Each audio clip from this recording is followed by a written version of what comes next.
कालच्या गोष्टीत आपण पाहिलं की अयोध्येत 4 सुंदर राजकुमारांचा जन्म झाला.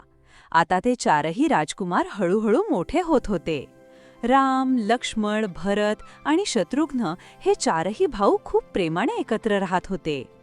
पण राजा दशरथांना वाटलं, माझ्या मुलांनी फक्त राजकुमार म्हणून नाही, तर शूर आणि ज्ञानी बनायला हवं.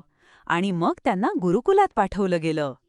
गुरुकुलात गुरु महर्षी वसिष्ठ यांच्या मार्गदर्शनाखाली राजकुमारांनी वेद, शास्त्र, धनुर्विद्या आणि धर्म यांचे शिक्षण घेतले. एक दिवस अयोध्येच्या राजदरबारात एक महान ऋषी आले. ते होते विश्वामित्र ऋषी. राजा दशरथांनी त्यांचे आदराने स्वागत केले आणि विचारले, महर्षी, आपण अयोध्येत कशासाठी आला आहात?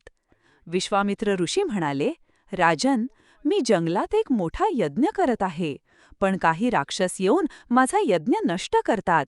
त्या राक्षसांपासून यज्ञाचे रक्षण करण्यासाठी मला राम आणि लक्ष्मण यांची मदत हवी आहे.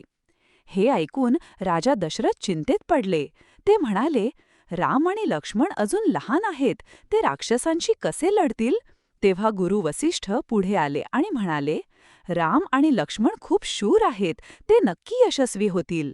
गुरूंचे शब्द ऐकून राजा दशरथांनी मान्य केले. मग विश्वामित्र ऋषी राम आणि लक्ष्मणला घेऊन जंगलाच्या दिशेने निघाले. अशा प्रकारे राम आणि लक्ष्मण यांच्या जीवनातील एक नवीन आणि महान प्रवास सुरू झाला.